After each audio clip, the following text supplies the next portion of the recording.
Jaideep, Hi, thanks for joining me. welcome. Let's have a little intro about who you are, what you do, how you help, and then we dive in. Sure, absolutely. So I'm Jaideep. I come from a tech background. I currently work as a fractional CTO with startups.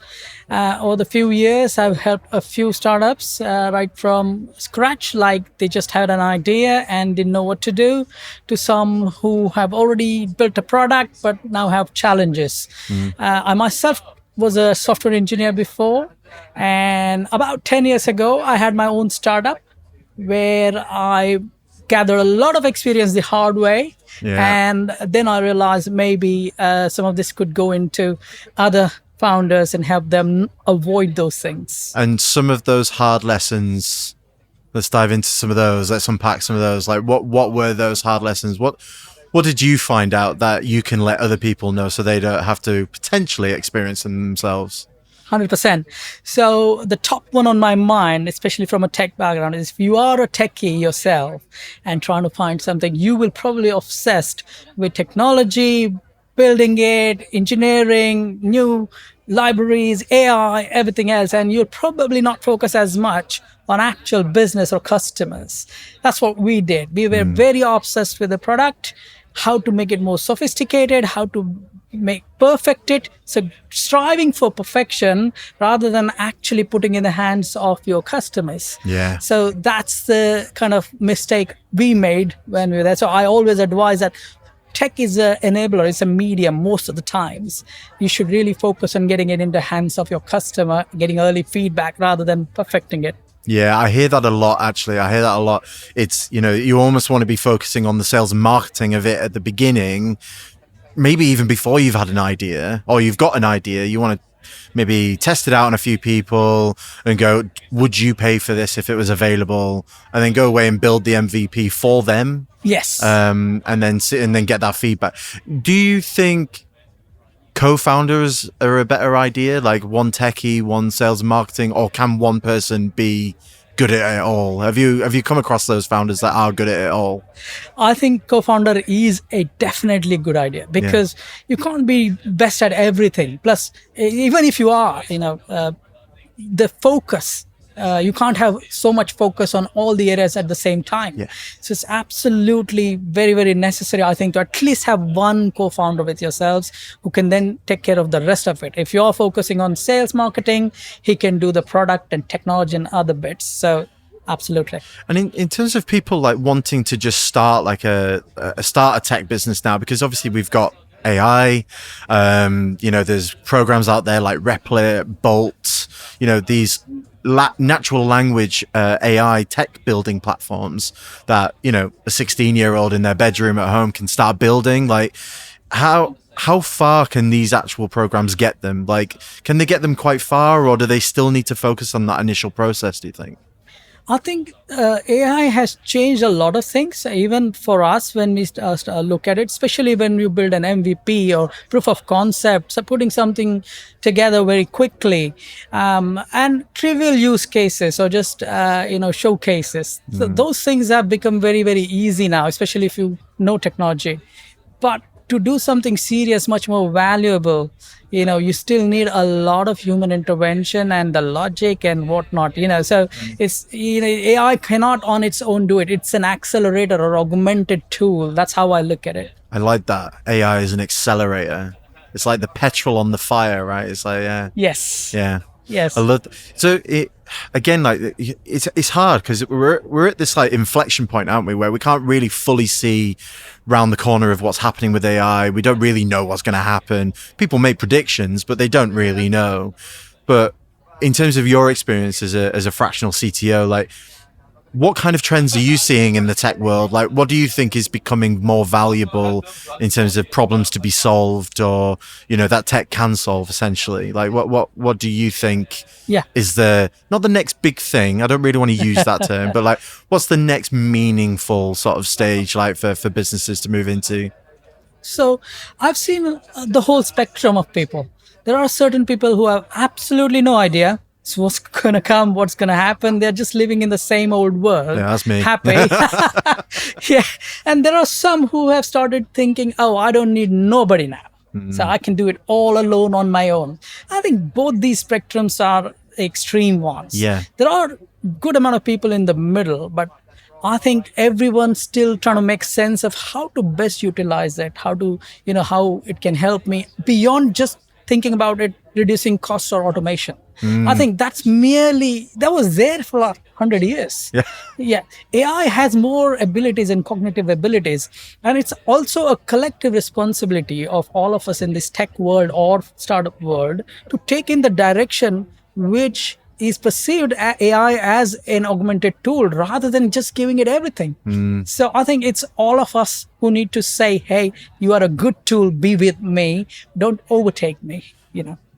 Counter, like looking at the complete opposite end of the spectrum, for you as a CTO, like you're working in these startups, the founder and their personal, like how they are, like how they show up, how important is that? And obviously, to get sales and marketing to be effective, you need to be good at sales. You need to be able to put the proposition across like properly and things. But like in terms of what you see as being like good attributes for a founder that you would like to work with, can you picture that person in your mind? Can you describe them? Yes, passionate and focused on a specific cause, a specific problem to solve, because there are too many generalist solutions already. So if you have to succeed, you have to have one specific segment of people solving one good problem for them, which is valuable. And if they are passionate about it, there will be so many unknown things that will keep happening. For example, you start out with something, you start building something and you realize, oh, this is not being used. Or there's someone already who's done it much better than us because of the resources they have. So you have to take so many risks and decisions and move ahead and not get bogged down by any of these. So somebody who's passionate is the only guy who could, not get bogged down by this, move forward, take a decision, change it. Changes happen all the time. Yeah. You set out to build some concept, but at the end when you finish, you'll probably be very different to what market wants. Yeah, we see that all the time though, don't we? With even big tech companies that, and I can't really think of any that come right to mind, which is really annoying. But, there's multiple stories of like big tech companies that started out in something completely different and had to pivot quite early on. I even think like things like Just Eat and Uber and those kinds like started out as something slightly different to what they are now. But 100%. So I worked with a startup before, and we started as a mental health platform. Then we realized that a marketplace of people who provide mental health support could be another option. So we brought those features in, and then we realized that we first need to form a community. Yes. So then we brought the community features in. So, you keep learning, but if you are passionate, then you can make those decisions very quickly, take those risks and move forward. And that's what is important, because what you see at the beginning is definitely not what you end up with most of the time. We hear that so often as well. Like, but the other side of that as well is that you've got to have a destination in mind, isn't it? You've still got to. You can't just get in the car and just start driving and not know where you're going. The destination can always change, I guess, but you've got to at least have some idea of where you're going, right? 100%. So you have to have a goal, which you start looking at and a specific goal, but do not hesitate to change it as for the circumstances, because 90% of the times it will change, it will deviate, it will be a different form of the same thing, but it will happen. Be ready for that. I love that. So what kind of startups are you working with now then? Like, what kind of industries are they in? Like, what kind of verticals are they going down with their products? So currently I'm working with one startup, and I do like one or two because quite a big job, to be honest. Yeah. So it's called Trade Apps, and they have an app for electrical and gas engineers which do certificates. They have to do a lot of certificates, and this app quickly captures the data and generates a certificate. And there are 20, 30 different types of certificates that these guys can do. Acts as a mini CRM as well. And I'm really fond of this guy, Kieran Yates. He's at the festival Oh, here. is he? Oh, cool. Yeah. Who was a gas engineer himself. Right. And in last 7-8 years, he's got like a few thousand customer base, and that's the key. Like he's very passionate. He's changed a few things. He doesn't know technology himself, so I come into picture and started helping in the last couple of years, and we're growing and learning from what people like. Amazing. With this being the Mastering Business Growth podcast, what are your top 3 tips for young tech founders, whether they're technical or non-technical? What 3 tips would you give them, whether they're just getting started or they're seasonal? What's your top 3 bits of advice that you can give them? Sure. So the first one, as I said, if you have a concept, and normally people get very excited if they say, hey, I got 30% better at this. 30% sounds really good when it's an interest rate. Yeah. But when it comes to building something new concept, or it needs to be 10x better at least. And that's not me. It's Peter Thiel from 0 to 1. In that book he mentions. Yes, yeah. Otherwise, you start building something, and within weeks, someone has already surpassed you. So that's the top tip I would think. Think of a problem and just going to take that particular field 10x ahead. Yeah. Then you have the bandwidth to do anything, take decisions, take risks. Right, that's the first one. The second, as I said, to not get obsessed with a lot of technology. It's an enabler, so don't make it too sophisticated. Right in the beginning, focus on acquiring more customers, getting feedback from customers, and forming your roadmap for how it would look like in the future. Brilliant. Third is, I think, don't burn too much cash early on. I've seen some people who are obsessed on marketing. So I'll do this AdWord, that AdWord. I mean, I love marketing, and there has to be a spend. So don't be on either spectrum side, like not doing anything until the product is built so marketing has to be there. It's a key important ingredient, but use right mediums.